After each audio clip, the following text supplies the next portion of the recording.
Crime 101 is a 2026 crime thriller film starring Chris Hemsworth, Mark Ruffalo, Barry Keoghan, and Halle Berry. It is written and directed by Bart Layton, based on the 2020 novella by Don Winslow. The film also features Monica Barbaro, Corey Hawkins, Jennifer Jason Leigh, and Nick Nolte. The film premiered in London on January 28, 2026, and was released in the United States by Amazon MGM Studios and internationally by Sony Pictures, releasing international on February 13, 2026. It received positive reviews from critics but was a box office bomb, grossing $72.8 million worldwide on a budget of $90 million. Plot: in Los Angeles, Mike is an elusive and disciplined jewel thief, carefully planning robberies to avoid violence and DNA evidence while escaping via U.S. Route 101. Intercepting a diamond delivery carrying decoys, he steals $3 million in genuine diamonds but is shaken after being grazed by an unexpected bullet. He calls off a planned robbery in Santa Barbara, but his fans, money, enlists volatile young biker Orman instead. LAPD detective Lou Loopsnick links the diamond theft to Mike's string of unsolved robberies and suggests a lone suspect is responsible, but his theory is dismissed. Preparing another heist, Mike pays Devon, a hacker, for information on Sharon, a high-end insurance broker. Long undervalued by her firm, Sharon is further frustrated when a new colleague closes a lucrative deal with the wealthy Stephen Monroe. After Orman violently carries out the Santa Barbara job, Mike cuts ties with Money, who directs Orman to intercept Mike's next heist. The lonely Mike strikes up a romance with a stranger, Maya, after she rear-ends his car. He realizes he is being tracked by Orman, who threatens Devon into revealing that Sharon is connected to Mike's plan. Sharon rejects Mike's attempt to recruit her as an accomplice, and Mike spots Orman, confronting him after a high-speed chase. Realizing he has been sent by Money, Mike warns Orman to stay away. Separating from his unfaithful wife, Lou finds himself joining Sharon's yoga class. He discovers the car Mike used in the diamond robbery, and a trace of blood inside matches Mike's juvenile record with his birth name, James. Denied a promotion yet again, Sharon agrees to help Mike. Demanding a $3 million share, she provides inside information on an illicit diamond purchase Monroe has arranged to make with $5.5 million in cash, for his upcoming wedding at the Beverly Wilshire Hotel. Lou is suspended for refusing to help cover up the police shooting of another jewel thief but continues his investigation and tracks down Mike's foster mother. Orman viciously interrogates Sharon, who turns to Lou for help and admits everything and quits her job after excoriating her boss. Wary of Mike's secretive nature, Maya ends their relationship after he reveals he will be leaving town. The briefcase of diamonds arrives with a courier, and Mike takes the place of his security guard, unaware Lou is posing as the courier himself. Driving to the hotel, the two of them deliver the briefcase to Monroe and his fiancée Adrienne in the wedding suite. Mike seizes the cash at gunpoint, but Lou retrieves a gun from the case and reveals himself as a police officer. Their standoff is interrupted by Orman, disguised as a hotel employee. Demanding the case, he shoots and wounds Monroe, but Mike kills Orman before he can shoot Lou.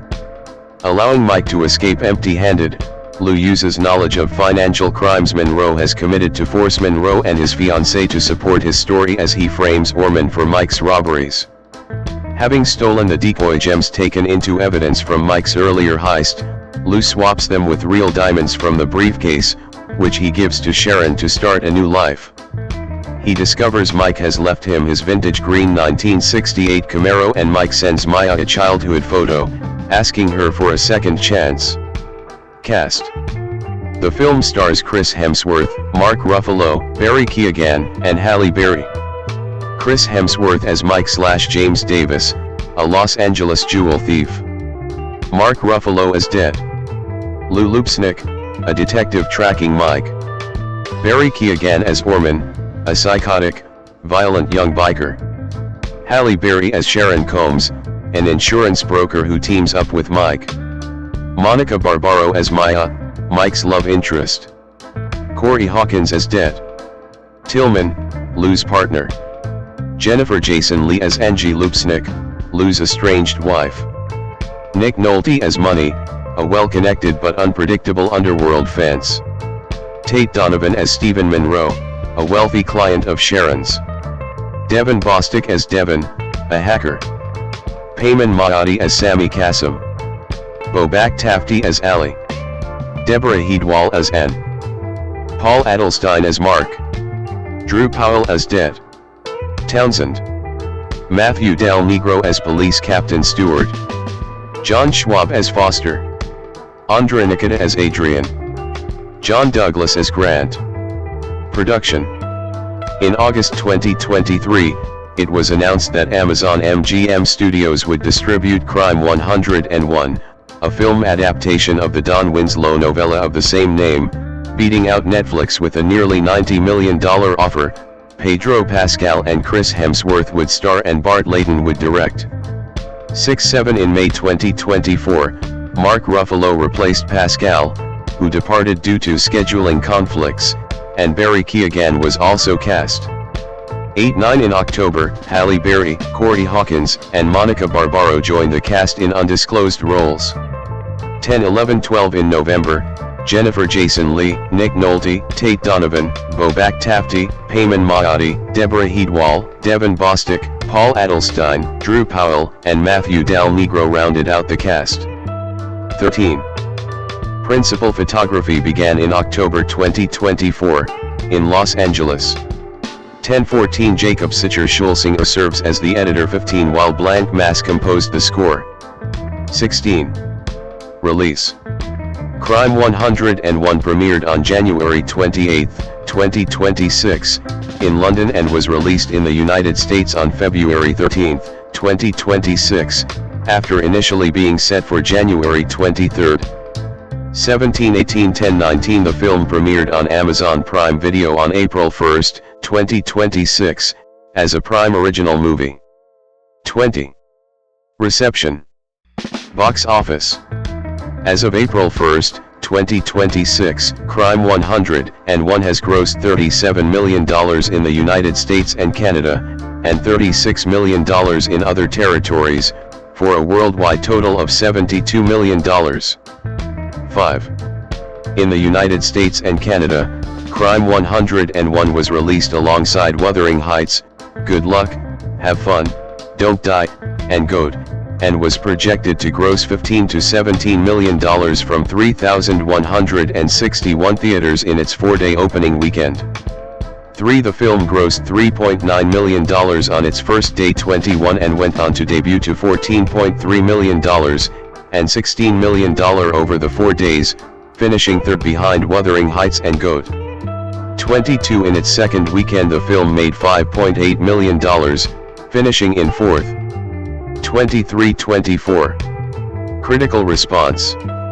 On the review aggregator website Rotten Tomatoes, 88% of 180 critics' reviews are positive. The website's consensus reads, Crime 101 has studied the greats of L.A. noir closely and shows its homework with sleek action set pieces and vivid characterizations, receiving top marks and graduating near the top of its class. 25.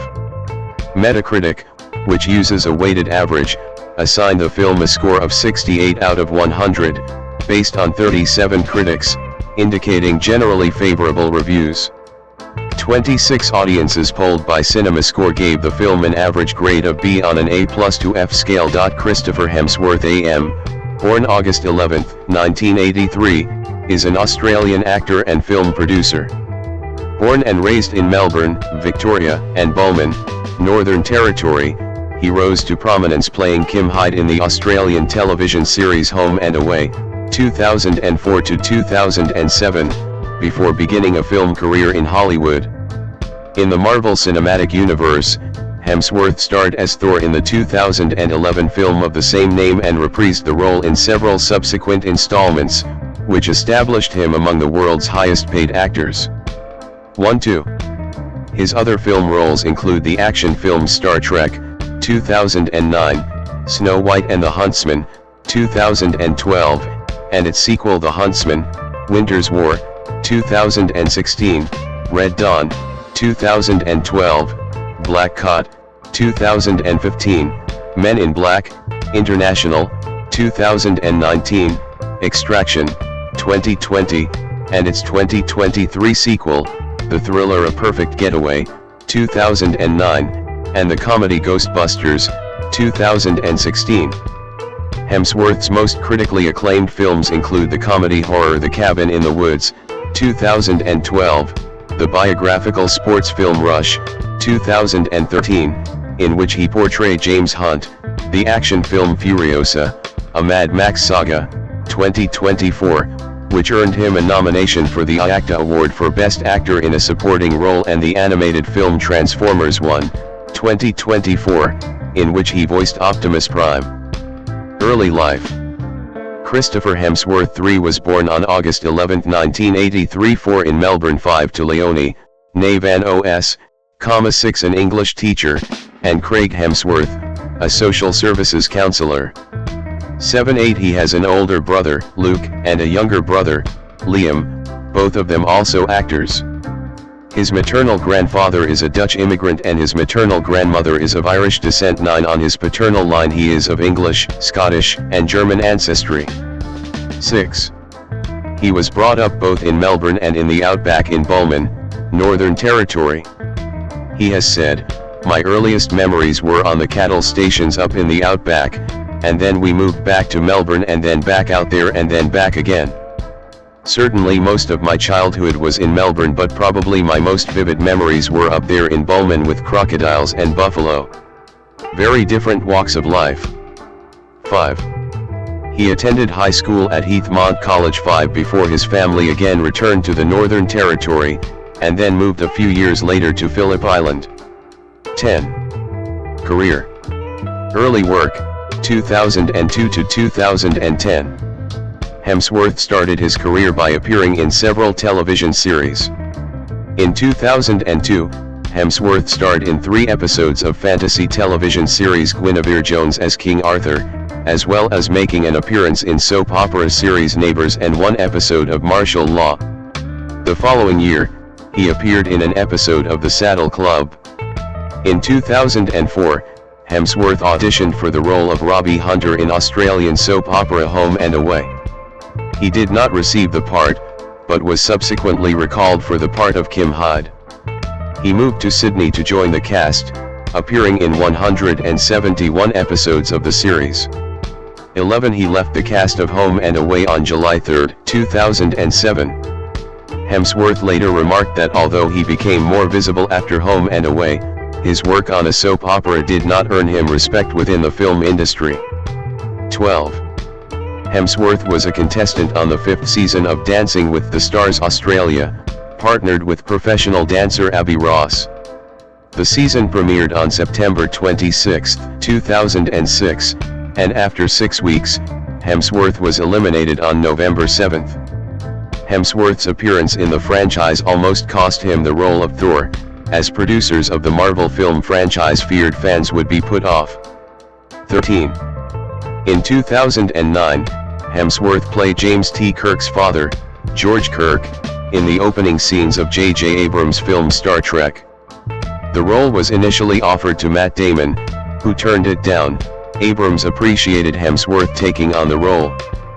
14 Josh Tyler of Cinema Blend was impressed with Hemsworth, describing the actor's scene as the best 5 minutes I've spent in a movie theater this year. 15. The film was a box office success, grossing $385.7 million. 16 That same year, Hemsworth played the character Cale Garrity in the thriller A Perfect Getaway. It received mixed reviews. 17-18 But Hemsworth was praised for his appropriately intimidating performance of a thuggish backpacker. 19. Paul Young of Screen Rant also praised Hemsworth's performance as solid. 20. Hemsworth went on to play Sam in 2010's Cash alongside English actor Sean Bean, which was the first film he shot when he arrived in the United States. The film's director, Stephen Milburn Anderson, said Hemsworth had only been in the United States for 6 weeks when he had auditioned for the role, recalling, "Here's a guy who is young, has the right look, is a very good actor and, let's face it, he's beautiful. So I say, we need to get this guy in." I was very impressed. 21 In November 2010, The Hollywood Reporter named Hemsworth one of the young male actors who are pushing, or being pushed onto the Hollywood A-list. 22. Thor and worldwide recognition, 2011 to 2015. In 2011, Sony Pictures announced that Hemsworth would star in the thriller Shadow Runner 23, but the film was never made. That same year, Hemsworth was cast as the superhero Thor in the Marvel Cinematic Universe. His first film in the franchise was 2011's Thor. He and castmate Tom Hiddleston, who ultimately played Loki, had each auditioned for the role, for which Hemsworth said he gained 20 pounds of muscle. 24 With a worldwide gross of $449 million 25 Thor was the 15th highest grossing film of 2011. 26 The film received positive reviews. 27 And Hemsworth's portrayal of the God of Thunder was praised by Kenneth Turan of the Los Angeles Times. 28 Hemsworth reprised the role the following year for the film The Avengers, 2012, as one of the 6 superheroes alongside Robert Downey Jr.'s Tony Stark/Iron Man, Chris Evans' Steve Rogers/Captain America, Mark Ruffalo's Bruce Banner/Hulk, Scarlett Johansson's Natasha Romanova's/Black Widow, and Jeremy Renner's Clint Barton/Hawkeye sent to defend Earth from his adopted brother, Loki. 29 The film was a critical 30 and commercial success, grossing over $1.5 billion worldwide. 31 The ensemble cast was praised for their on-screen chemistry by Peter Travers of Rolling Stone.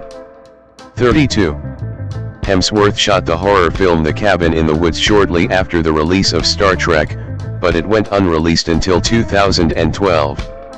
It garnered positive reviews. 33 And his portrayal of alpha male jock Kurt Vaughn was described by Allison Foreman of Mashable as his sexiest role yet.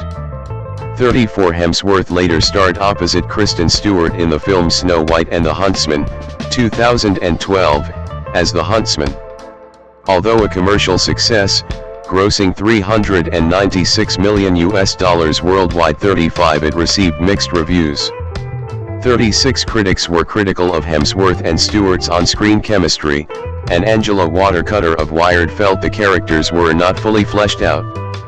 37 Hemsworth was cast as Jed Eckert in the 2012 Red Dawn remake after MGM saw Daly's footage of a scene from The Cabin in the Woods. 38 He was cast as Thor 2 days after being cast in Red Dawn.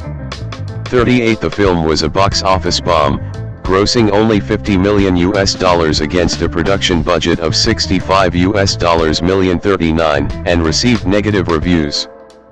40 Hemsworth in 2013. In 2013, Hemsworth starred in Ron Howard's sports drama film Rush, as 1976 Formula One world champion James Hunt. 41 Henry Barnes of The Guardian was impressed with Hemsworth's performance, praising the actor for delivering the superb script with some mastery. 42 Later that year, Hemsworth reprised the role of Thor for the sequel to Thor in Thor: The Dark World, 2013. 43 Although a commercial success with a worldwide gross of $644 million. 44 The film became the lowest rated film in the MCU franchise on the review aggregator website Rotten Tomatoes at 66% approval rating.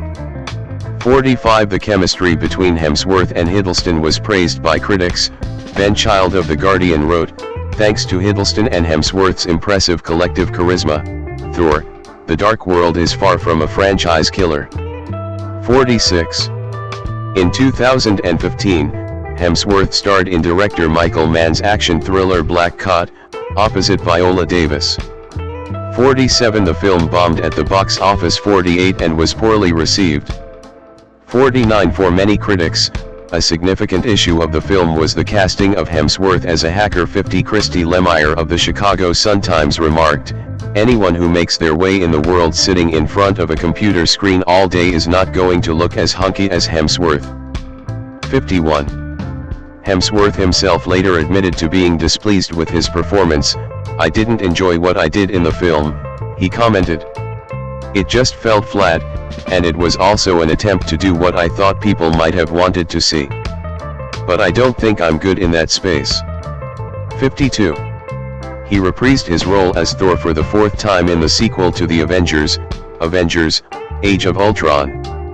53. In addition to the film receiving positive reviews 54 and grossing over $1.4 billion worldwide 55, Hemsworth also won the People's Choice Awards for Favorite Action Movie Actor. 56. Hemsworth returned to the set of Home and Away in November 2014 to film a scene as an extra and not as his character Kim Hyde. 57. 58. The episode which he appeared in was broadcast on May 19, 2015. 58. That same year, he co-starred in the comedy film Vacation, along with Ed Helms, a revival of the film series that originally starred Chevy Chase. 59. He was nominated for the MTV Movie Awards for Best Kiss with Leslie Mann. 60. His last 2015 film was In the Heart of the Sea, based on the book of the same name by Nathaniel Philbrick, with Hemsworth playing First Mate Owen Chase.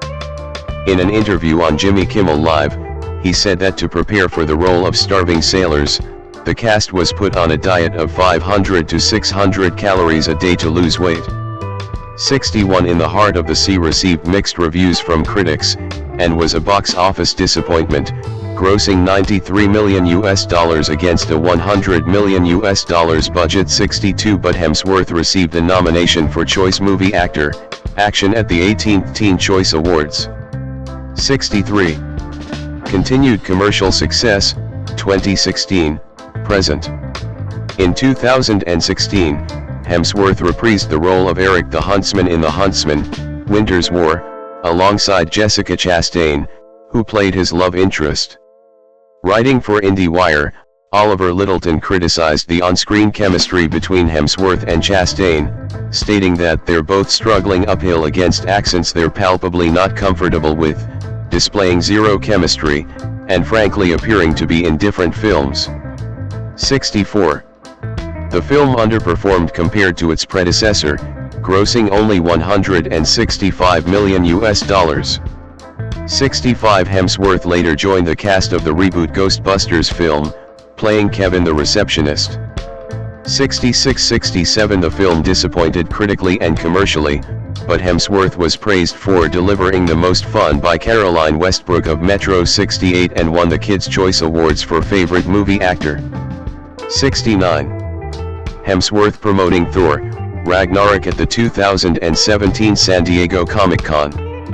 Hemsworth reprised his role as Thor in Thor, Ragnarok, released on November 3, 2017 in the U.S,70 and again in both the third and fourth Avengers films, Avengers, Infinity War and Avengers, Endgame in 2018 and 2019 respectively. 71. All three films were a critical and commercial success.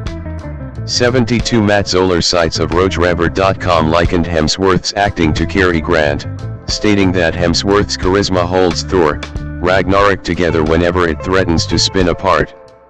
73. Hemsworth won the Teen Choice Awards for Choice Sci-Fi Movie Actor. 74. Meanwhile, in his review of Avengers, Endgame, Joe Morgenstern of the Wall Street Journal acknowledged Hemsworth's Thor, endearing despite some ragged material and the actor's seemingly limited dramatic range, while praising Hemsworth in the MCU Infinity Saga finale as the graceful, exuberant comic actor he was destined to be, while Thor morphs, alarmingly and charmingly yet still heroically, into a beer-bellied apparition who could pass for Jeff Lebowski. 75. In 2017, Hemsworth was the guest narrator at Disney's Candlelight Processional at Disneyland. 76. Hemsworth was to reprise his role as George Kirk in the fourth film of the rebooted Star Trek film series 77-78, but he left the project in August 2018 after contract negotiations fell through. 79. Hemsworth later said he found the script underwhelming. 80. In 2019, he also starred in a spin-off of the Men in Black series, titled Men in Black, International. 81. The film grossed $253 million worldwide and received generally unfavorable reviews from critics, who criticized the lackluster action and forgettable plot, although the chemistry between Hemsworth and co-star Tessa Thompson was praised. 82. The following year, Hemsworth starred in the Netflix action thriller Extraction, reuniting him with the Russo brothers, who served as producers. 83. After being watched by 90 million households in its initial month of release, the film broke Netflix's viewership record previously held by Bird Box. 84. 85. Hemsworth reprised the role of Thor in the fourth film, Thor: Love and Thunder.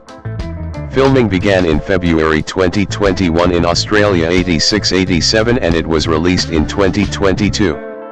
88. Hemsworth commented on the film's response, stating, "I think we just had too much fun. It just became too silly.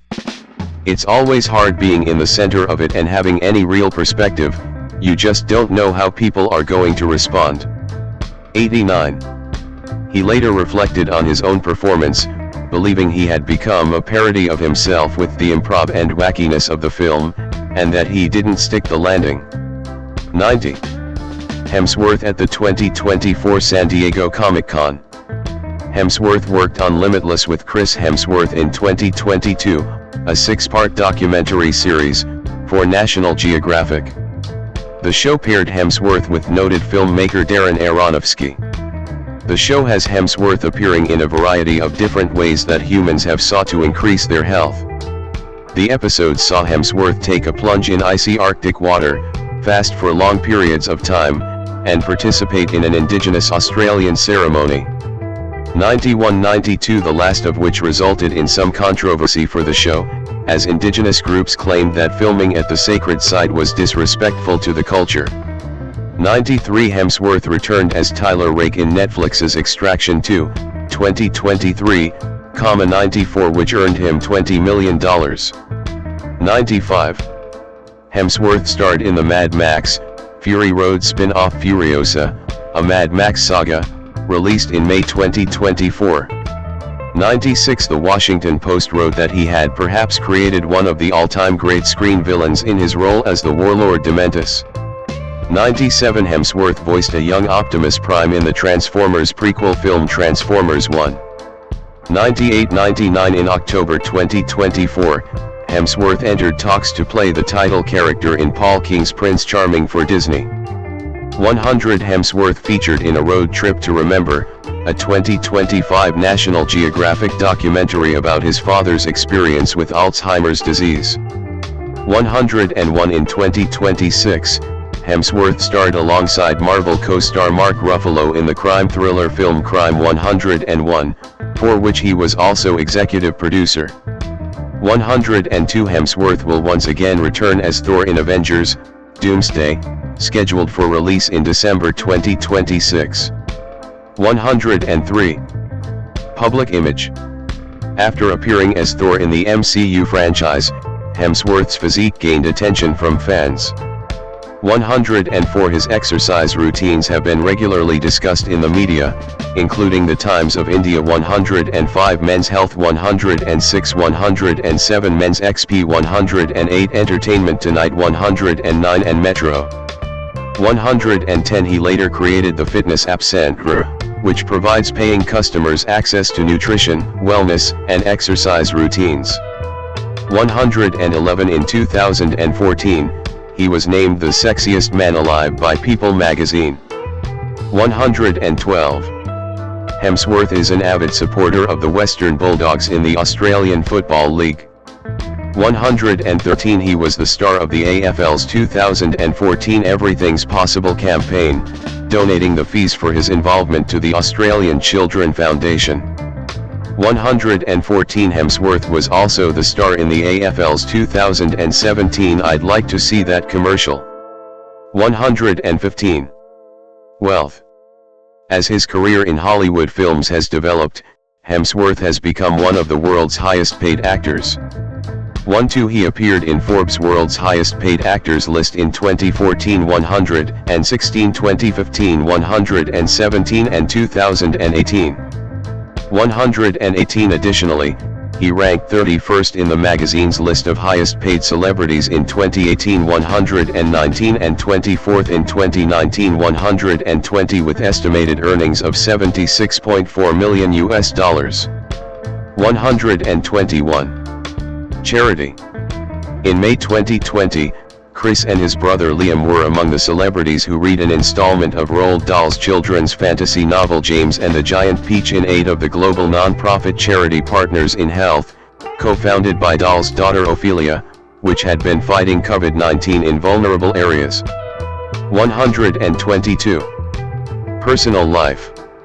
Hemsworth began dating Spanish model and actress Elsa Pataky in early 2010, after meeting through their mutual representatives. 123. They married in December 2010. 124. The couple have a daughter, India Rose, born in May 2012, and twin sons, born in March 2014. 125. In 2015, the family moved from Los Angeles to Byron Bay, New South Wales, in his native Australia. 126. Hemsworth speaks limited Spanish, 127, and Indonesian. 128. Hemsworth's children train Brazilian Jiu-Jitsu under license, and he has regularly taken them to compete in national tournaments. 129. Hemsworth was appointed a member of the Order of Australia in the 2021 Queen's Birthday Honours. 130. In episode 5 of his National Geographic documentary Limitless, 2022, Hemsworth revealed that his maternal grandfather suffered from Alzheimer's disease.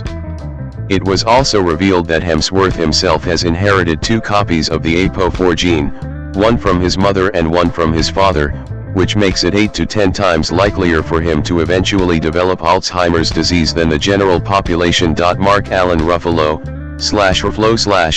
born November 22, 1967, is an American actor and producer who began his career in the late 1980s and first gained recognition for his work in Kenneth Lonergan's play This Is Our Youth, 1996, and drama film You Can Count on Me, 2000.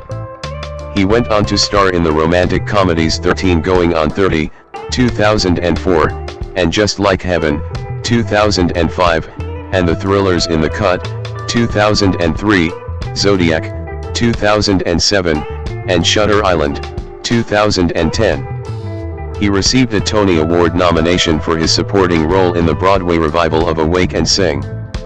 In 2006, Ruffalo has gained international recognition for playing Bruce Banner/Hulk in the Marvel Cinematic Universe, beginning with the film The Avengers, 2012.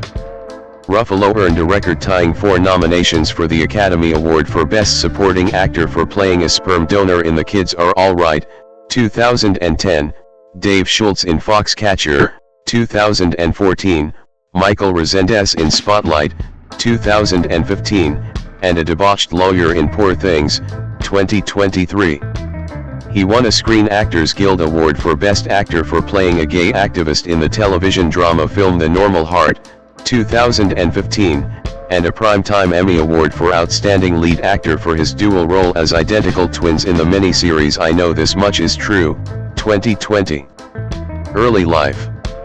Ruffalo was born on November 22, 1967, in Kenosha, Wisconsin. To his mother, Marie Rose, née Bear, is a hairdresser and stylist, while his father, Frank Lawrence Ruffalo Jr., worked as a construction painter. 3-4. He has 2 sisters, Tanya Marie, who died in 2023, 5, and Nicole, and a brother, Scott, who died in 2008. 3. His father is of Italian descent, from Girifalco, Calabria. 6. And his mother is of French, Canadian and Italian ancestry. 7. 8. His father was a Baha'i, while his mother was Christian. 9. I grew up in a household that had 3 religions in it: born again, Christianity, Catholicism, and Baha'ism, so there were different viewpoints and a lot of debate about that, and I immediately began to understand that all these people that I loved very much had very strong feelings about faith, but all of them were valid to me. I felt that none of them, My grandmother, my father or my mother, was better or worse than the other. 10. Ruffalo attended both Catholic and progressive schools throughout his education. Ruffalo has described himself as having been a happy kid, 11, although he struggled with undiagnosed dyslexia and ADHD as a child and a young adult. 12. Ruffalo spent his teen years in Virginia Beach, Virginia, where his father worked. He competed in wrestling in junior high and high school in Wisconsin and Virginia. Ruffalo graduated from First Colonial High School in Virginia Beach in 1986, where he acted for the Patriot Playhouse. He moved with his family to San Diego, California, and later to Los Angeles, where he took classes at the Stella Adler Conservatory and co-founded the Orpheus Theater Company. 3. With the theater company, he wrote, directed, and starred in a number of plays. He also spent close to a decade working as a bartender. 13. Career. 1989 to 2002, early film roles and theater. Ruffalo made his screen debut in an episode of CBS Summer Playhouse, 1989, 14, followed by minor film roles. Ruffalo played Vinnie Weber, a minor character in Series 1 Episode 9 of Due South, first broadcast in Canada in 1994. 15. During this time he made his film debut in the horror film Mirror, Mirror 2, Raven Dance, 1994, followed by Mirror, Mirror 3, The Voyeur, 1995. He starred as Warren Straub in the original cast of the Kenneth Lonergan play This Is Our Youth, 1996, off-Broadway. Lonergan was a founding member of Naked Angels, a theater company that Ruffalo also belonged to. 16. Ruffalo acted opposite Josh Hamilton and Missy Yeager. 17. Ruffalo had minor roles in films including The Dentist, 1996, the low-key crime comedy Safe Men, 1998, and Ang Lee's Civil War Western Ride with the Devil, 1999. He reunited with Kenneth Lonergan acting in his film You Can Count on Me, 2000. Ruffalo portrayed Laura Linney's character's brother.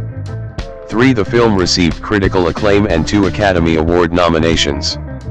He received favorable reviews for his performance in this film, often earning comparisons to the young Marlon Brando, and won awards from the Los Angeles Film Critics Association and Montreal World Film Festival. 3. His next role was in 2001 in Rod Lurie's The Last Castle, playing a bookie in a military prison alongside Robert Redford. It led to other supporting roles, including the films XX/XY, 2002, Isabelle Coixet's My Life Without Me, John Woo's Wind Talkers, 2003, Jane Campion's In the Cut, 2003, and We Don't Live Here Anymore, 2004. Ruffalo later described his role in The Last Castle as seminal to me. 18. 2003 to 2005, romantic comedies. Ruffalo at the 2007 Toronto International Film Festival. In the mid-2000s, Ruffalo appeared as a romantic lead in numerous romantic comedies, starting with View from the Top, 2003, starring Gwyneth Paltrow. He then starred opposite Jennifer Garner in 13 Going on 30, 2004, which has since become a cult classic. That same year, he also acted in Michel Gondry's romantic fantasy drama Eternal Sunshine of the Spotless Mind, 2004, starring Kate Winslet and Jim Carrey. In the film, Ruffalo plays a supporting role as Stan, who is a technician in charge of erasing people's memories of each other. That same year, he acted opposite Jamie Foxx and Tom Cruise as a narcotics detective in Michael Mann's crime thriller Collateral, 2004. 3. Todd McCarthy of Variety praised Ruffalo. He provides an extra dimension of intelligence to what initially looks like a stock cop role. 19. He starred in Just Like Heaven, 2005, with Reese Witherspoon, which was adapted from the French novel by Marc Levy entitled If Only It Were True. That same year, he acted in the Rob Reiner romantic comedy Rumor Has It, 2005, starring Jennifer Aniston, Kevin Costner, and Shirley MacLaine. 3. 2006 to 2011, expansion into Broadway, direction, and dramatic roles. In 2006, Ruffalo starred in the political drama remake All the King's Men, acting opposite Sean Penn, Kate Winslet, Jude Law, and Anthony Hopkins. The film was adapted by Stevens Alien based on the Robert Penn Warren 1946 novel of the same name. Also in 2006, he made his Broadway debut starring as Mo Axelrod in Clifford Odets's Awake and Sing at the Belasco Theater in New York. Ruffalo acted alongside Lauren Ambrose, Pablo Schreiber, and Zoe Wanamaker. Charles Isherwood of the New York Times wrote of his performance, "Nobody slings it with more panache than Mark Ruffalo, the soulful movie and stage actor making his Broadway debut here." 20. David Rooney of Variety wrote, "The most arresting work on stage comes from Ruffalo, channeling prickly charm into a proud man who uses glib aggression to camouflage his frustration." Ruffalo's scenes with Ambrose are the drama's most electric moments. 21. The role earned him a nomination for Tony Award for Best Featured Actor in a Play. 3. In March 2007, Ruffalo appeared in David Fincher's crime thriller Zodiac as SFPD Homicide Inspector Dave Toschi, who ran the investigation to find and apprehend the Zodiac killer from 1969 through most of the 1970s. 3. He acted opposite Jake Gyllenhaal and Robert Downey Jr. Critic Roger Ebert described Ruffalo's performance by writing that Ruffalo plays him not as a hotshot but as a dogged officer who does things by the book because he believes in the book. Toschi was role model for the Clint Eastwood film Dirty Harry. 22. That same year, Ruffalo played divorced lawyer Dwight Arno, who accidentally kills a child and speeds away, in Terry George's film Reservation Road, based on the novel by John Burnham Schwartz. 23. Ruffalo at the premiere of The Kids Are All Right in Berlin, 2010. In 2008, Ruffalo starred as a con man in The Brothers Bloom with Adrian Brody and Rachel Weisz and co-starred with Julianne Moore in Blindness. 2008 also saw Ruffalo in Brian Goodman's What Doesn't Kill You with Ethan Hawke and Amanda Peet, which was shown at the Toronto International Film Festival. In 2009, he played a brief role in the film Where the Wild Things Are as Max's mother's boyfriend. Ruffalo directed a number of plays during his time at the Orpheus Theatre Company, and made his feature film directorial debut with 2010 indie film Sympathy for Delicious starring himself, Juliette Lewis, and Laura Linney 24, which premiered at the Sundance Film Festival and won the Special Jury Prize. 25-26 In March 2010, Ruffalo signed with the Creative Artists Agency, CAA. 27 In June 2010, he signed on with the United Talent Agency, UTA. 25. In 2010, Ruffalo co-starred in the Martin Scorsese thriller Shutter Island as U.S. Marshal Chuck All, the partner of Leonardo DiCaprio's character Teddy Daniels. 28 Also in 2010, he starred in Lisa Kolodenko's The Kids Are All Right, with Annette Bening and Julianne Moore. Ruffalo stated in an interview that he approached Kolodenko after watching High Art and said he would love to work with her. Years later, she called Ruffalo and said she wrote a script and had him in mind for the part. Justin Lowe of The Hollywood Reporter praised all three leads for their chemistry and performances, writing, "Moore, Bening and Ruffalo all deliver endearingly quirky comic performances." 29 His role earned him an Academy Award nomination for Best Supporting Actor. 30. 2012 to 2019, Marvel Films. Ruffalo at the Toronto premiere of The Avengers in 2012. Ruffalo starred in The Avengers, 2012, the sixth installment of the Marvel Cinematic Universe, replacing Edward Norton as Dr. Bruce Banner / the Hulk. 31 Peter Bradshaw of The Guardian praised Ruffalo's work, writing, "Ruffalo actually makes Bruce and Hulk interesting, even droll characters. He also plays the monster in MoCap, superior to the Eric Bana and Edward Norton incarnations, and his version ingeniously locates the big green monster's secret not in the over-rehearsed subject of anger management but depression and self-hate." 32. He reprised the role again in Iron Man 3, 2013, 33 and in Avengers, Age of Ultron, 2015. 34. In 2013, Ruffalo starred in the romantic comedy Begin Again, acting alongside Keira Knightley. The film received positive reviews and was a financial success. The following year, Ruffalo starred as Ned Weeks in the HBO television adaptation of Larry Kramer's AIDS-era play, The Normal Heart, 2014. His performance earned him an Emmy nomination. 35. He says he has had an outpouring of support for his performance. I've never had so sincere and vulnerable a response from people for anything that I've ever done. And of everything that I've done since I've been on social media, which hasn't been that long, by the way, I haven't had such an overwhelmingly positive response as I have from The Normal Heart directly to me. And it's a blessing, man. If this is it, if I have a piano dropped on me tomorrow, then I would go down thinking, you know what, I did okay as far as my career goes, because that's a gift. That's rare. 36. Also in 2014, Ruffalo received his second Academy Award nomination for his portrayal of wrestler Dave Schultz in the biographical drama Foxcatcher, directed by Bennett Miller. Ruffalo co-starred alongside Steve Carell, Channing Tatum, and Vanessa Redgrave. Peter Bradshaw of The Guardian wrote of their performances, Tatum and Ruffalo, as Mark and Dave, have outdone themselves. These actors give what seems to me the most compelling portrayal of brothers since Joe Pesci and Robert De Niro in Scorsese's Raging Bull. 37. In 2015, Ruffalo starred as a father of two with bipolar disorder in the independent comedy film Infinitely Polar Bear, for which he earned a Golden Globe Award for Best Actor, Motion Picture Musical or Comedy nomination. Also in 2015, he portrayed journalist Michael Resendez in the drama film Spotlight, for which he earned his third Academy Award nomination and a BAFTA Award nomination.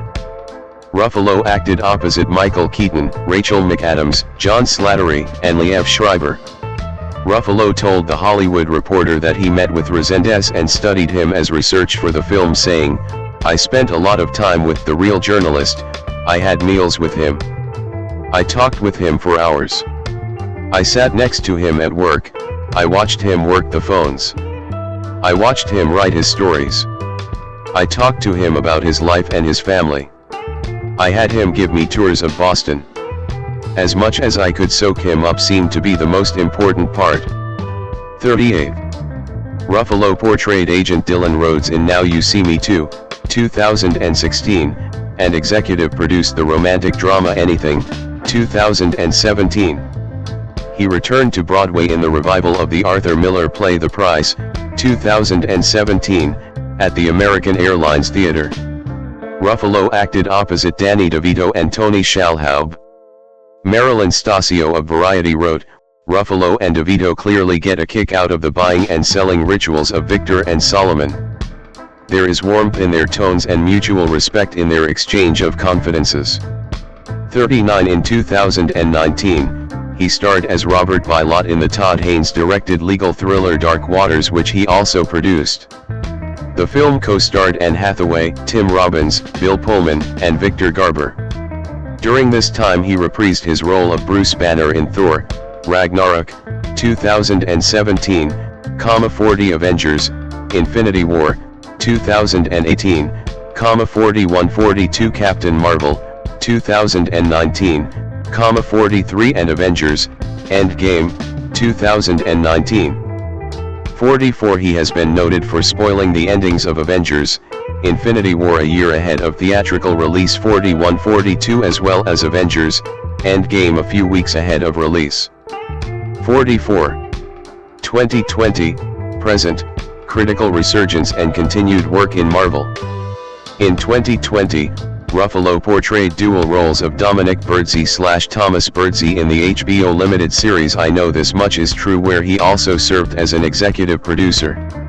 Daniel D'Addario of Variety wrote, "Ruffalo's performances carry the series. This is his two-man show, with supporting characters glimmering in and out." 45. For his role he earned the Primetime Emmy Award for Outstanding Lead Actor in a Limited or Anthology Series or Movie. Ruffalo has continued to appear as Bruce Banner/the Hulk in Shang-Chi and the Legend of the Ten Rings, 2021, 46, and in the Disney Plus series She-Hulk, Attorney at Law, 2022. In 2022, Ruffalo acted in the Netflix science fiction action comedy The Atom Project opposite Ryan Reynolds, Jennifer Garner, and Zoe Saldana. In 2023, he starred in the Yorgos Lanthimos directed black comedy fantasy film Poor Things starring Emma Stone and Willem Dafoe. The film premiered at the Venice International Film Festival where it received the Golden Lion. Maureen Lee Lenker of Entertainment Weekly wrote, "Ruffalo appears to be having the time of his life, chewing the scenery with a manic glee. He's built a career playing solid, decent men, and what fun it is to watch him play a reprobate cat and a puffed-up vainglorious peacock, a man whose ego is the size of an entire continent." 47 He received Critics' Choice, Golden Globe, and Academy Award nominations for his performance. The same year, he played Daniel LeBlanc in the Netflix miniseries All the Light We Cannot See, 2023. The series is based on Anthony Doerr's Pulitzer Prize-winning novel of the same name 48 and was released November 2, 2023. 49. In 2025, Ruffalo portrayed Kenneth Marshall in the Bong Joon-ho directed science fiction film Mickey 17. He acted opposite Robert Pattinson, Stephen Yeun, and Toni Collette. The film is based on the novel Mickey 7 by Edward Ashton. 50 Also in 2025, he starred in the HBO crime drama television series Task. 51 The Rotten Tomatoes critics' consensus described his performance in the series as superb. 52. In 2026, Ruffalo acted opposite Marvel co-star Chris Hemsworth in the crime thriller film Crime 101. In May 2025, it was confirmed that Ruffalo had been added to the cast of the film Good Sex, opposite his Marvel co-star Natalie Portman. 53 With a Netflix release announced for 2026. 54 In August 2025, it was confirmed that he would be reprising his role as Bruce Banner in the film Spider-Man, Brand New Day, with a theatrical release announced for July 2026. 55. Personal life. Ruffalo with wife Sunrise Koinge at the red carpet of What Doesn't Kill You in 2008. Ruffalo married Sunrise Koinge in 2000. They have 3 children. 56-57 After completing work on the film The Last Castle, Ruffalo was diagnosed with a vestibular schwannoma, a type of brain tumor also known as an acoustic neuroma. The tumor was found to be benign, however, the surgery to remove the mass resulted in partial facial paralysis and affected his hearing. 58 The paralysis subsided after a year, but Ruffalo remains deaf in his left ear. 59. On December 1, 2008, Ruffalo's younger brother, Scott, was found outside his home on North Palm Drive in Beverly Hills with an execution-style bullet wound to the head. 60-61 Scott was taken to a hospital, but died the following week. 62 The case remains officially unsolved.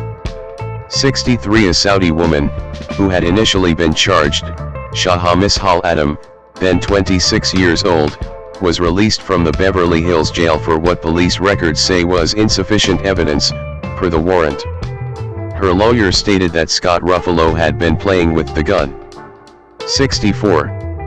Ruffalo and his family live in Sullivan County, New York, and he describes the Catskills as his home. Ruffalo also owns 2 apartments in New York City, one for business and another as an investment. 65 Ruffalo's mother and stepfather live in Boothbay Harbor, Maine, where he and his family occasionally spend their summers. 66 In May 2022, Ruffalo was named in a lawsuit against the producers of I Know This Much Is True by residents of Ellenville, New York, alleging improper cleanup of a fire that broke out on the set of a car dealership used as a show location.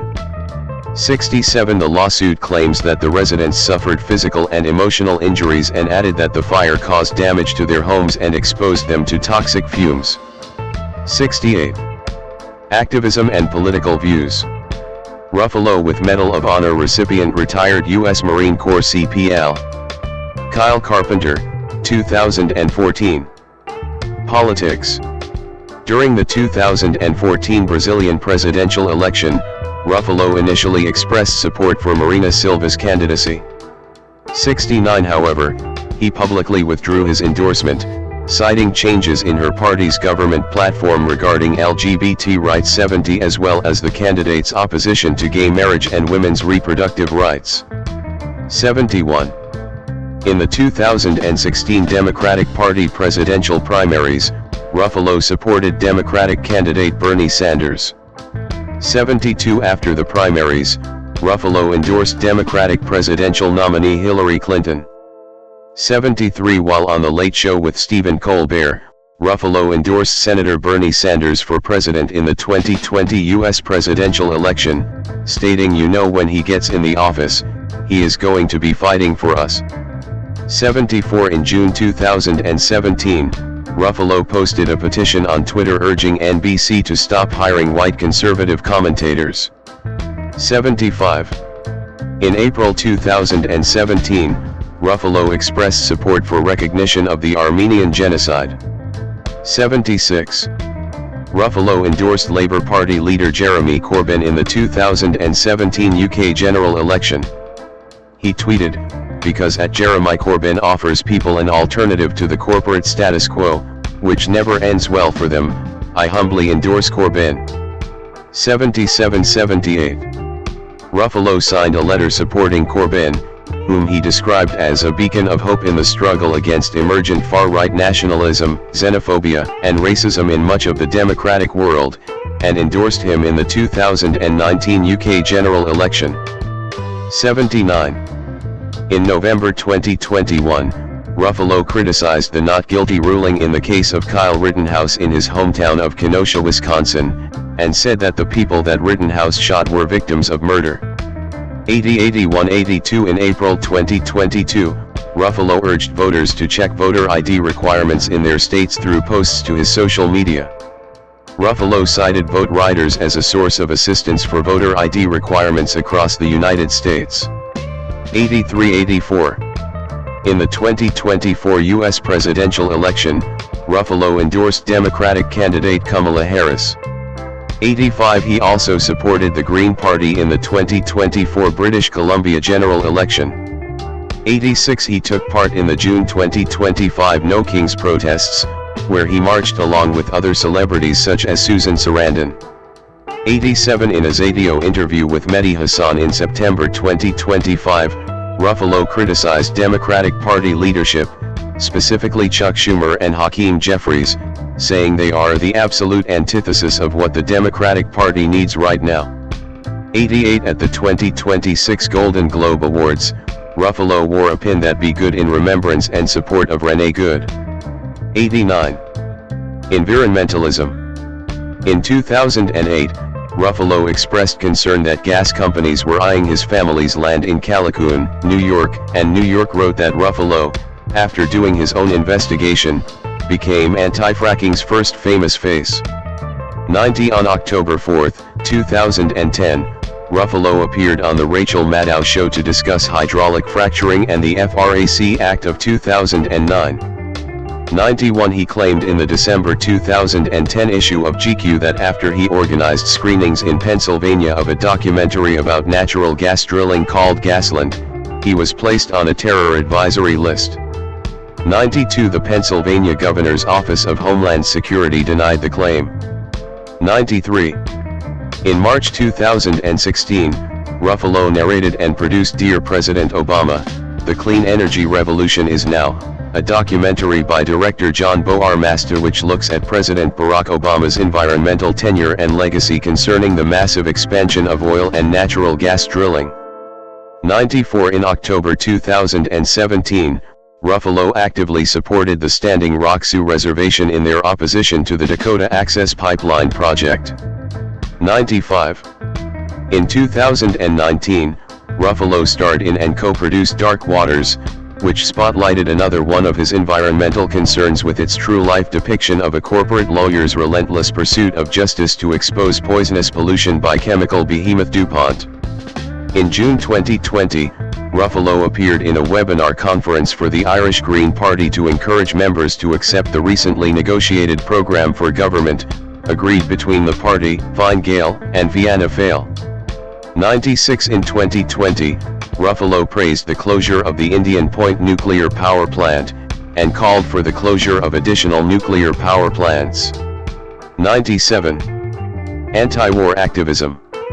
In October 2019, Ruffalo criticized Ellen DeGeneres' friendship with former U.S. President George W. Bush, tweeting that until he is brought to justice for the crimes of the Iraq War, including American-led torture, Iraqi deaths and displacement, and the deep scars emotional and otherwise inflicted on our military that served his folly, we can't even begin to talk about kindness.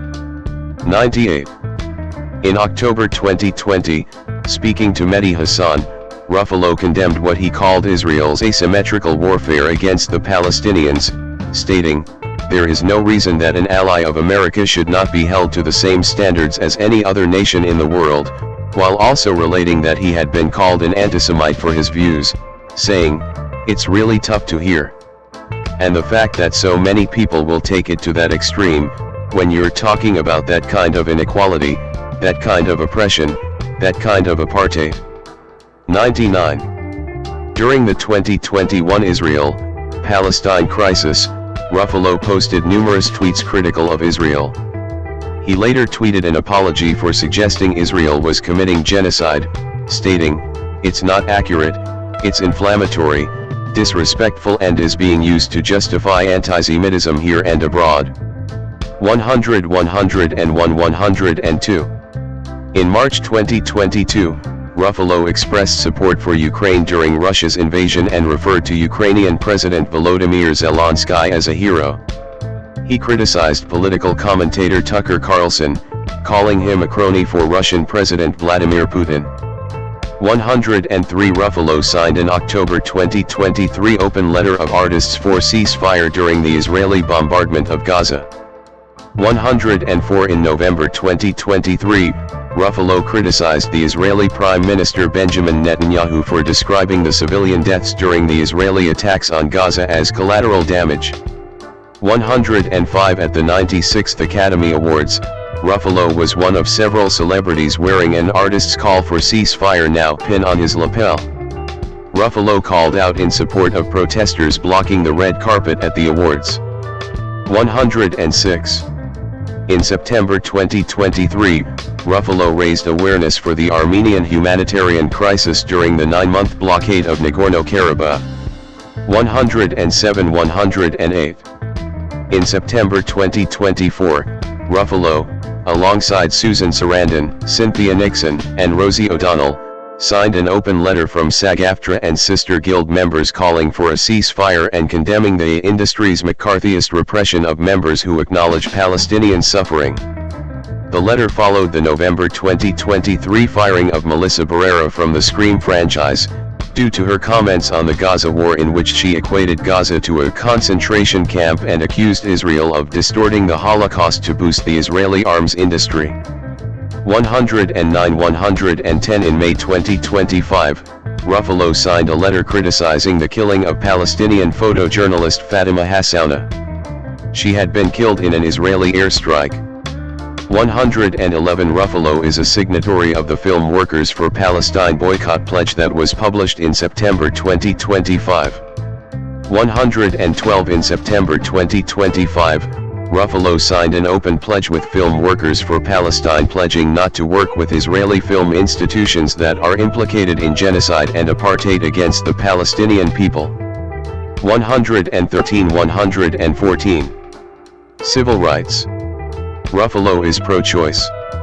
He has explained his opinion by saying, "I don't want to turn back the hands of time to when women shuttled across state lines in the thick of night to resolve an unwanted pregnancy, in a cheap hotel room." 115. Ruffalo has called for an economic revolution, saying that capitalism today is failing us, killing us, and robbing from our children's future. 116. He has shown support for the LGBTQ community. 117. However, he has received backlash from the transgender community for supporting the casting of Matt Bomer, a cisgender man, to play a trans woman in the film Anything, on which Ruffalo was an executive producer. 118. In 2015, Ruffalo supported the Education is Not a Crime campaign alongside other artists and intellectuals, including Nazanin Benaidi, Abbas Milani, Mohsen Makamalbaf, Azhar Nafizi, Omid Jalili, Evil Aru, Mohammad Malki, former president of the University of Tehran, and Nobel Peace Laureates such as Archbishop Desmond Tutu, Shireen Ebadi, Tawakkul Karman, Jody Williams, and Mareed Maguire, to draw attention to the Iranian government's systematic denial of university education to young Baha'is. 119. Immigration. Ice out buttons. Be good buttons. Ice out and be good buttons worn by Mark Ruffalo and other celebrities in remembrance of Renee Good and in protest against ICE.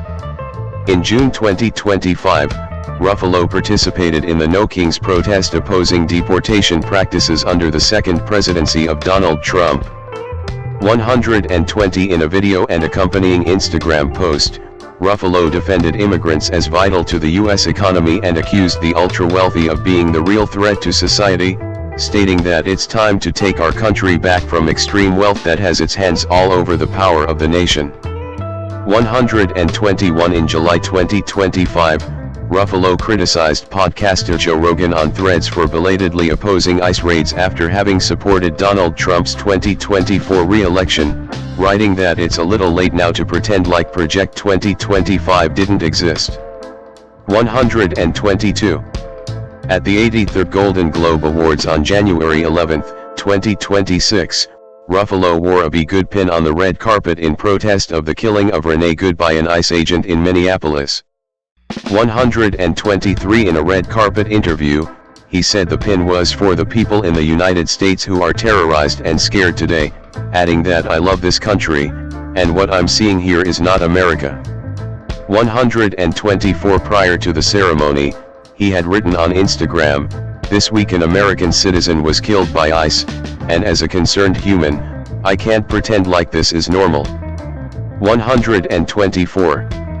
Other celebrities wearing the pins, which were distributed as part of the #BeGood campaign, included Ariana Grande, Jean Smart, Wanda Sykes, and Natasha Lyonne. 123. In February 2026, Ruffalo called for the abolition of ICE on X, writing "Abolish ICE and start over." 120. Historic preservation. In 2023, Ruffalo sought to block the sale of the West Park Presbyterian Church, a city landmark built in the 1880s, to prevent its demolition and construction of housing in its place. The congregation said it could not afford the cost of maintaining the deteriorating church building and wanted to use the proceeds of the sale for charity work. He lives in the church neighborhood and has started a campaign to raise money for the building. 125. An independent analysis published in October 2023 found that the church would be very expensive to repair. 126. 127. West Park temporarily withdrew its application to demolish the church in January 2024. 128. Celebrities and residents had resumed their preservation efforts by 2025. 129. And the New York Court of Appeals ruled in June 2025 that the church's community center, the center at West Park, could be evicted. 130. 131. Afterward, the center of West Park asked local lawmakers to intervene, and they were given a final eviction notice that July. 132. Following further community meetings regarding West Park. 133. Manhattan Community Board 7 voted in October 2025 to recommend against demolition. 134. And the Landmarks Preservation Commission hosted a hearing that December to determine whether the demolition should be approved. Halle Maria Berry, /Healy/Halle, born Maria Halle Berry, August 14, 1966, is an American actress. She began her career as a model and beauty contestant, becoming Miss Ohio USA in 1986, first runner-up in Miss USA 1986 and placing 6th in Miss World 1986. Her early film roles include Boomerang, 1992, The Flintstones, 1994, and Bullworth, 1998. She later produced and starred in the television film Introducing Dorothy Dandridge, 1999, for which she won a Primetime Emmy Award and a Golden Globe Award. For her performance of a struggling widow in the romantic drama Monsters Ball, 2001, she became the only African-American woman, so far, to win the Academy Award for Best Actress, and the first woman of color.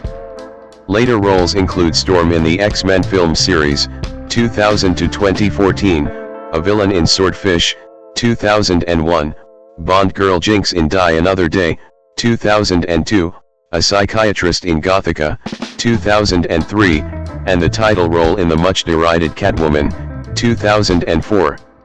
A varying critical and commercial reception followed in subsequent years, with Perfect Stranger, 2007, Cloud Atlas, 2012, and The Call, 2013, being among her notable film releases in that period. She appeared in the action films Kingsman, The Golden Circle, 2017, and John Wick, Chapter 3, Parabellum, 2019, and made her directorial debut with the Netflix drama Bruised, 2020. Berry also produced the television film Lackawanna Blues, 2005. She has since produced several projects in which she also performed, including Frankie and Alice, 2010, and the CBS science fiction series Extant, 2014 to 2015. In 2014, Berry launched the production company 606 Films. She has been a Revlon spokesmodel since 1996. She was formerly married to baseball player David Justice, singer-songwriter Eric Bennett, and actor Olivier Martinez. Berry has 2 children. She shares her first child with her former partner Gabriel Aubry, a model, and she shares her second child with Martinez. In 2025, Berry launched Respin Health, an online company focused on menopause that offers a social media support group, information about menopause, health coaching including nutritionists, trainers, and telemedicine, including for hormone replacement therapy, and sales of dietary supplements and sexual aids. 1. Early life. Berry was born Maria Halle Berry in Cleveland, Ohio 2 on August 14, 1966 3 to Judith N. née Hawkins, a first-generation American whose mother, Nellie Hawkins, née, came from Liverpool 4 and Jerome Jesse Berry, an African-American man. 2. Her name was legally changed to Halle Maria Berry at the age of 5. 5. Her parents selected her middle name from Halle's department store, then a local landmark in Cleveland. 2. Berry's mother worked as a psychiatric nurse, and her father worked in the same hospital as an attendant in the psychiatric ward. He later became a bus driver. 2. They divorced when Berry was 4 years old, and she and her older sister Heidi Berry Henderson 6 were raised exclusively by their mother. 2. She had been estranged from her father since childhood. 7 noting in 1992 that she did not even know if he was still alive. 6. Her father was abusive to her mother. Berry has recalled witnessing her mother being beaten daily, kicked downstairs, and hit in the head with a wine bottle. 8. Berry has also said that she was bullied as a child and, as a result, learned how to fight and protect herself. 9. Her father Jerome Jesse Berry died in 2003, and Halle Berry shared years later that she had come to terms with her relationship with him. Essence magazine quoted her, "While I didn't have much of a relationship with him while he was here, as he was alcohol addicted and that addiction robbed us of the relationship we were meant to have, I now understand how much he loved me and how vital he was and is to my life." 10. Berry grew up in Oakwood, Ohio 11 and graduated from Bedford High School, where she was a cheerleader, honor student, editor of the school newspaper, and prom queen. 12. She worked in the children's department of Higbee's department store. She continued her studies at Cuyahoga Community College. In the 1980s, she entered several beauty contests, winning Miss Teen All-American 1985 and Miss Ohio USA 1986. 13. She was the 1986 Miss USA first runner-up, with Christy Fichtner of Texas taking home the crown. 13 In the Miss USA 1986 pageant interview competition, Berry said she hoped to become an entertainer or do some kind of work in media. Her interview was awarded the highest score by the judges. 14 In 1986, Berry became the first African American to represent the United States at the Miss World Beauty pageant. She placed 6th, with Trinidad and Tobago's Giselle Laurent being crowned Miss World. 15. Career. Early work and breakthrough, 1989 to 1999. In 1989, Berry moved to New York City to pursue her acting ambitions. 16 During her early time there, she ran out of money and briefly lived in a homeless shelter and a YMCA. 17 Berry's film debut was in a small role for Spike Lee's Jungle Fever, 1991, in which she played Vivian, a drug addict. 2 That same year, Berry had her first co-starring role in Strictly Business. In 1992, Berry portrayed a career woman who falls for the lead character played by Eddie Murphy in the romantic comedy Boomerang. The following year, she played a headstrong biracial slave in the TV adaptation of Queen, the story of an American family, based on the book by Alex Haley. Berry was also in the live-action Flintstones film as Sharon Stone, a sultry secretary who attempts to seduce Fred Flintstone. 18. Berry at the 1997 Essence Awards. Berry tackled a more serious role, playing a former drug addict struggling to regain custody of her son in Losing Isaiah, 1995, starring opposite Jessica Lange. She portrayed Sandra Beecher in Race the Sun, 1996, which was based on a true story, shot in Australia, and co-starred alongside Kurt Russell in Executive Decision. Beginning in 1996, she was a Revlon spokeswoman for 7 years and renewed her contract in 2004. 1920 She starred alongside Natalie Desselle Reid in the 1997 comedy film BAP*S. In 1998, Berry received praise for her role in Bulworth as an intelligent woman raised by activists who gives a politician, Warren Beatty, a new lease on life. The same year, she played the singer Zola Taylor, one of the 3 wives of pop singer Frankie Lyman, in the biopic Why Do Fools Fall in Love? In the 1999 HBO biopic introducing Dorothy Dandridge 21 she portrayed Dorothy Dandridge, the first African American woman to be nominated for the Academy Award for Best Actress. It was to Berry a heartfelt project that she introduced, co-produced and fought intensely for it to come through. 2 Berry won awards including a Primetime Emmy Award and Golden Globe Award. 1322. Worldwide recognition, 2000 to 2004. Berry portrayed the mutant superhero Storm in the film adaptation of the comic book series X-Men, 2000, and its sequels, X2, 2003, X-Men, The Last Stand, 2006, and X-Men, Days of Future Past, 2014. In 2001, Berry appeared in the film Swordfish, which featured her first topless scene. 23 At first, she was opposed to a sunbathing scene in the film in which she would appear topless, but Berry eventually agreed. Some people attributed her change of heart to a substantial increase in the amount Warner Brothers offered her. 24 She was reportedly paid an additional $500,000 for the short scene.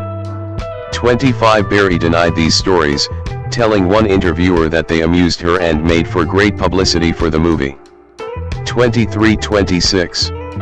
After turning down numerous roles that required nudity, she said she decided to make Swordfish because her then husband, Eric Bennett, supported her and encouraged her to take risks. 27. Berry appeared as Letitia Musgrove, the troubled wife of an executed murderer, Sean Combs, in the 2001 feature film Monsters Ball. Her performance was awarded the National Board of Review and the Actor Award for Best Actress. She became the first African American woman to win the Academy Award for Best Actress. 28 The NAACP issued the statement, "Congratulations to Halle Berry and Denzel Washington for giving us hope and making us proud." If this is a sign that Hollywood is finally ready to give opportunity and judge performance based on skill and not on skin color, then it is a good thing. 29. This role generated controversy.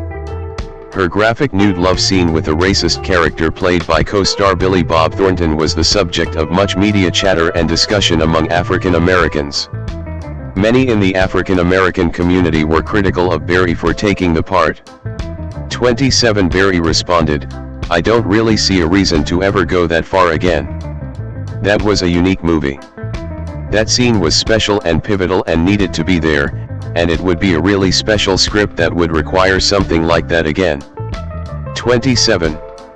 Berry asked for a higher fee for Revlon advertisements after winning the Oscar. Ron Perlman, the cosmetics firm's chief, congratulated her, saying how happy he was that she modeled for his company. She replied, "Of course, you'll have to pay me more." Perlman stalked off in a rage. 30. In accepting her award, she gave an acceptance speech honoring previous black actresses who had never had the opportunity. She said, "This moment is so much bigger than me. This is for every nameless, faceless woman of color who now has a chance tonight because this door has been opened." 31.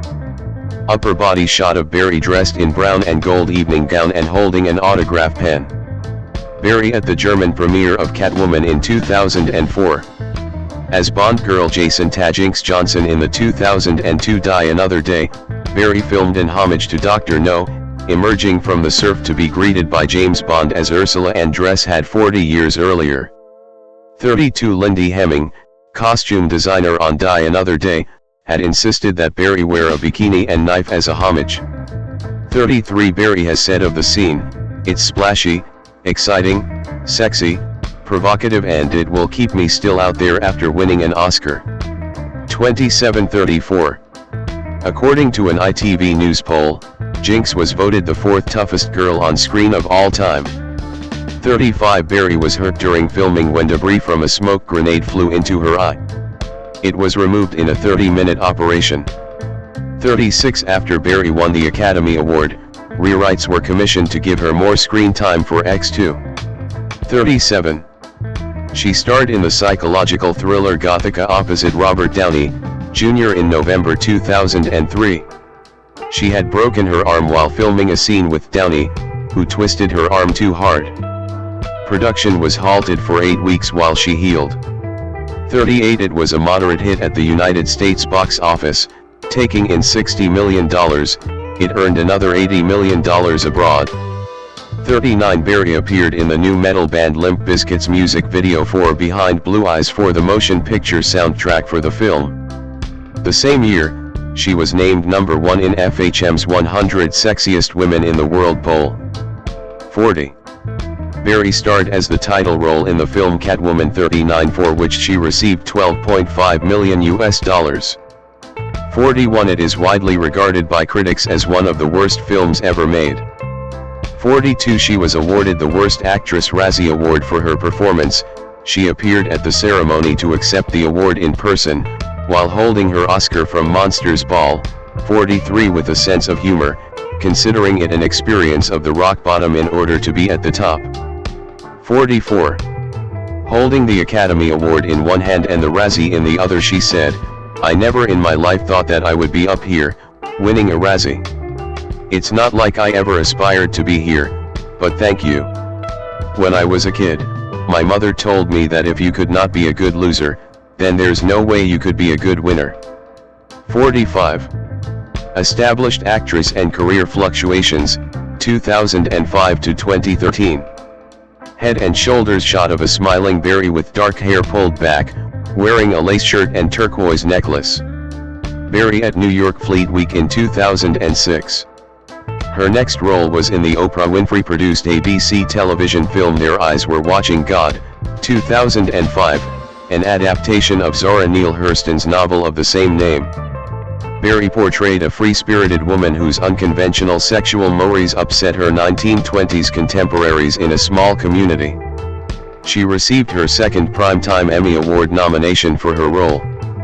Also in 2005, she served as an executive producer in Lackawanna Blues. She was the voice for the character of Cappy, one of the many mechanical beings in the animated feature Robots. 46. In the thriller Perfect Stranger, 2007, Berry starred with Bruce Willis, playing a reporter who goes undercover to uncover the killer of her childhood friend.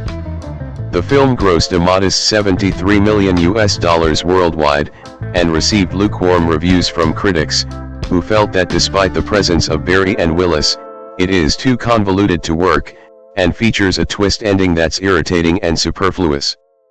47. Her next 2007 film release was the drama Things We Lost in the Fire, co-starring Benicio del Toro. She played a recently widowed woman who befriended the troubled friend of her late husband.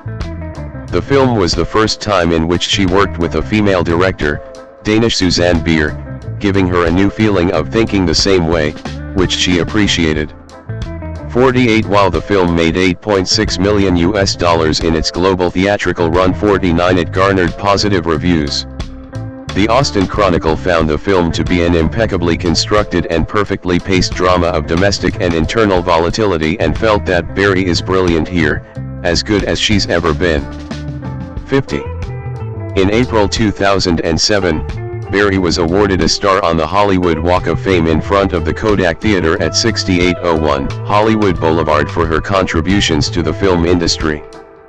51. By the end of the decade, she established herself as one of the highest paid actresses in Hollywood, earning an estimated $10 million per film. 52. In the independent drama Frankie and Alice, 2010, Berry played the leading role of a young multiracial American woman with dissociative identity disorder.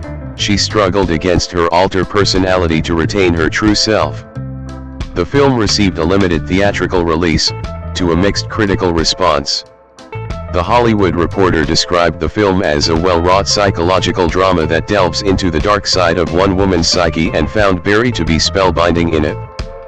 53. She earned the African American Film Critics Association Award for Best Actress and a Golden Globe Award nomination for Best Actress, Motion Picture Drama. 54. 55. She next made part of a large ensemble cast in Gary Marshall's romantic comedy New Year's Eve, 2011, with Michelle Pfeiffer, Jessica Biel, Robert De Niro, Josh Duhamel, Zac Efron, Sarah Jessica Parker, and Sofia Vergara, among many others.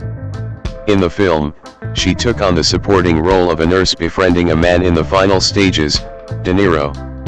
While the film was panned by critics, it made $142 million worldwide. 56. In 2012, Berry starred as an expert diver tutor alongside then-husband Olivier Martinez in the little-seen thriller Dark Tide. 57. She led an ensemble cast opposite Tom Hanks and Jim Broadbent in the Wachowskis' epic science fiction film Cloud Atlas, 2012, with each of the actors playing 6 different characters across a period of 5 centuries. 58. Budgeted at $128.8 million, Cloud Atlas made $130.4 million worldwide. 59. It garnered polarized reactions from both critics and audiences. 60. Berry at the 2013 San Diego Comic-Con. Berry appeared in a segment of the independent anthology comedy movie 43, 2013, which the Chicago Sun-Times called the Citizen Kane of Awful. 61. 62. Berry found greater success with her next performance, as a 9-1-1 operator receiving a call from a girl kidnapped by a serial killer, in the crime thriller The Call, 2013. Berry was drawn to the idea of being a part of a movie that was so empowering for women. We don't often get to play roles like this, where ordinary people become heroic and do something extraordinary. Manala Dargis of the New York Times found the film to be an effectively creepy thriller.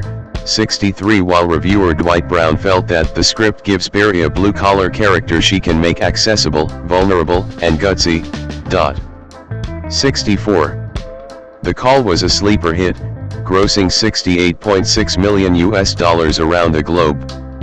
65. Continued film and television work, 2014, present. In 2014, Berry signed on to star and serve as a co-executive producer in CBS drama series Extant 66, where she took on the role of Molly Woods, an astronaut who struggles to reconnect with her husband and android son after spending 13 months in space. The show ran for 2 seasons until 2015, receiving largely positive reviews from critics. 676869 USA Today remarked, "She Halle Berry brings a dignity and gravity to Molly, a projected intelligence that allows you to buy her as an astronaut and to see what has happened to her as frightening rather than ridiculous. Berry's all in, and you float along." 70. Also in 2014, Berry launched a new production company, 606 Films, with producing partner Elaine Goldsmith Thomas. It is named after the Anti-Paparazzi Bill, SB 606, that the actress pushed for and which was signed into law by California Governor Jerry Brown in the fall of 2013. The new company emerged as part of a deal for Berry to work in Extant. 71. Berry at the 2017 San Diego Comic-Con. In the stand-up comedy concert film Kevin Hart, What Now?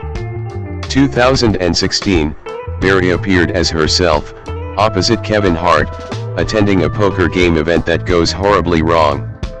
72. She provided uncredited vocals to the song Calling All My Lovelies by Bruno Mars from his third studio album, 24K Magic, 2016. 73. Kidnap, an abduction thriller Berry filmed in 2014, was released in 2017. 74. In the film, she starred as a diner waitress tailing a vehicle when her son is kidnapped by its occupants.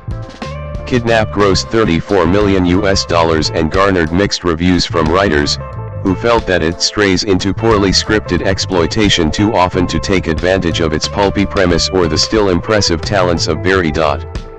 75.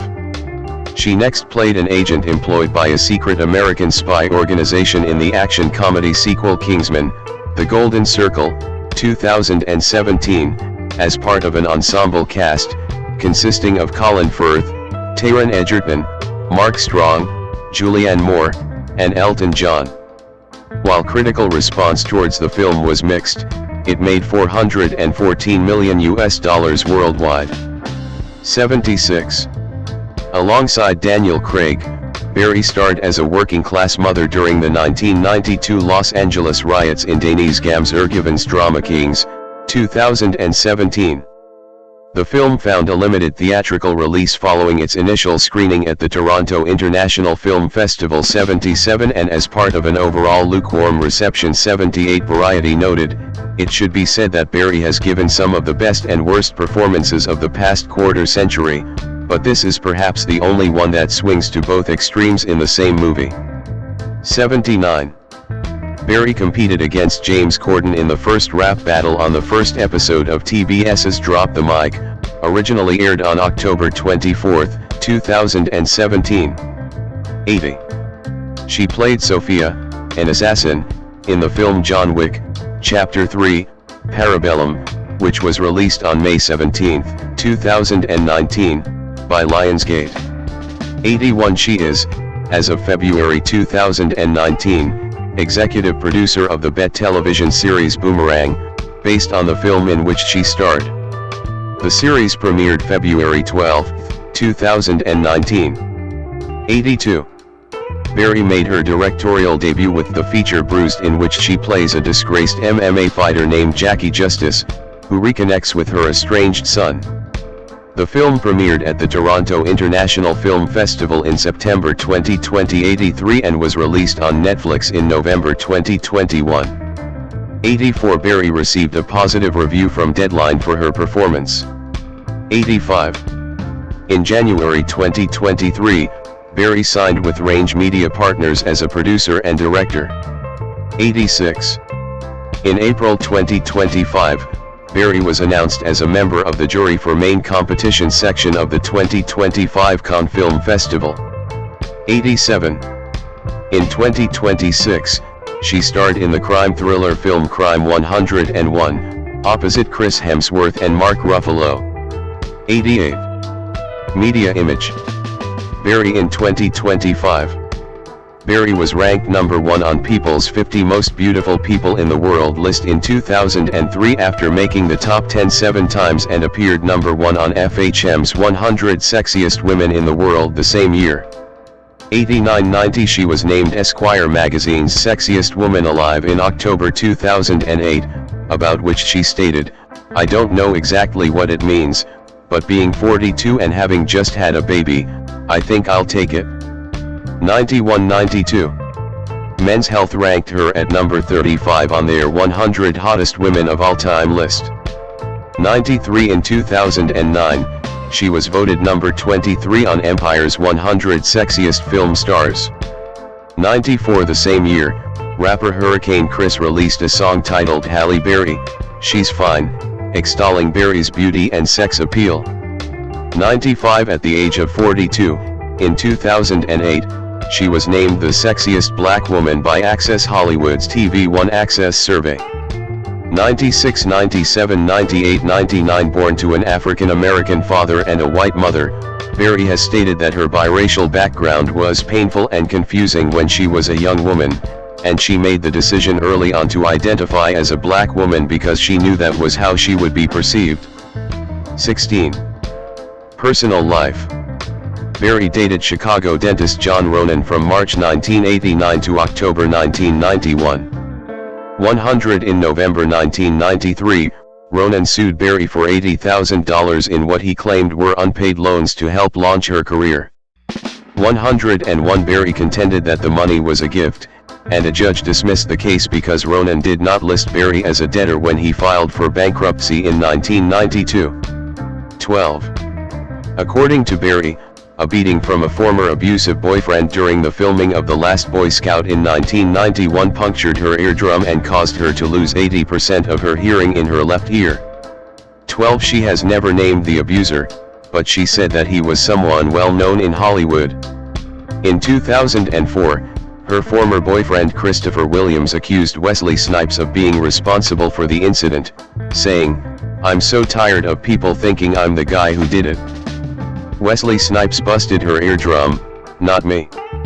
102. Berry first saw baseball player David Justice on TV playing in an MTV Celebrity Baseball game in February 1992.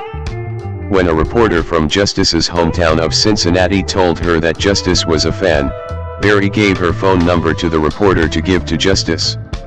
12 Berry married Justice shortly after midnight on January 1, 1993. 103 Following their separation in February 1996, Berry stated publicly that she was so depressed that she had considered taking her own life.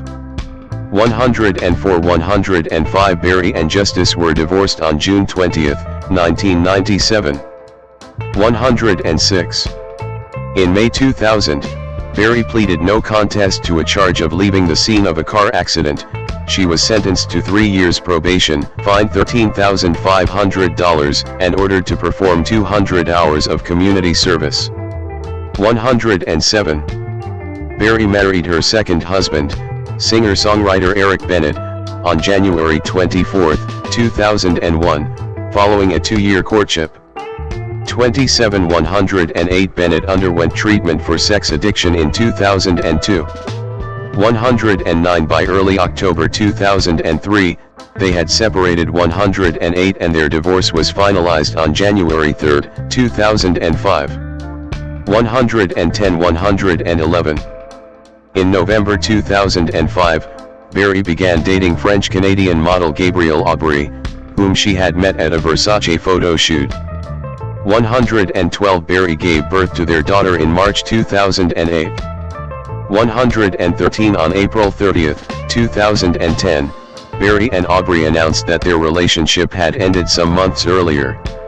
114 In January 2011, Berry and Aubry became involved in a highly publicized custody battle. 115 116 117 centered primarily on Berry's desire to move with their daughter from Los Angeles, where Berry and Aubry resided, to France, the home of French actor Olivier Martinez, whom Berry had started dating in 2010, having met him while filming Dark Tide in South Africa. 118 Aubrey objected to the move on the ground that it would interfere with their joint custody arrangement.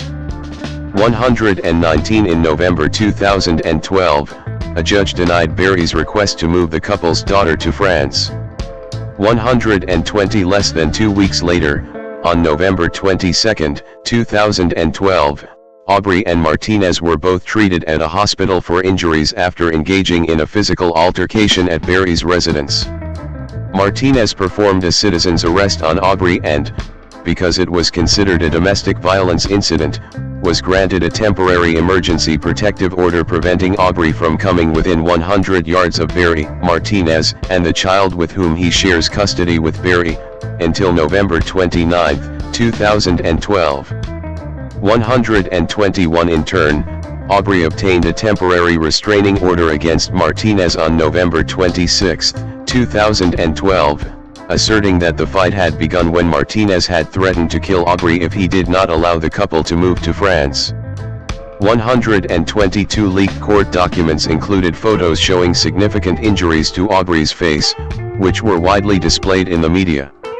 123 On November 29, 2012, Berry's lawyer announced that Berry and Aubrey had reached an amicable custody agreement in court. 124 In June 2014, a Superior Court ruling called for Berry to pay Aubrey $16,000 a month in child support as well as a retroactive payment of $115,000 and $300,000 for Aubrey's attorney fees. 125. Berry and Martinez confirmed their engagement in March 2012. 126 127 and married in France on July 13, 2013. 128 In October 2013, Berry gave birth to their son. 129 In 2015, after 2 years of marriage, the couple announced they were divorcing. 130 The divorce was finalized in December 2016. 131 In August 2023, issues dealing with custody and child support were settled. 132. Berry started dating American musician Van Hunt in 2020, which was revealed through her Instagram. 133 134 In February 2026, the couple announced their engagement. 135. Activism. Berry with House Minority Whip Catherine Clark in December 2023. Along with Pierce Brosnan, Cindy Crawford.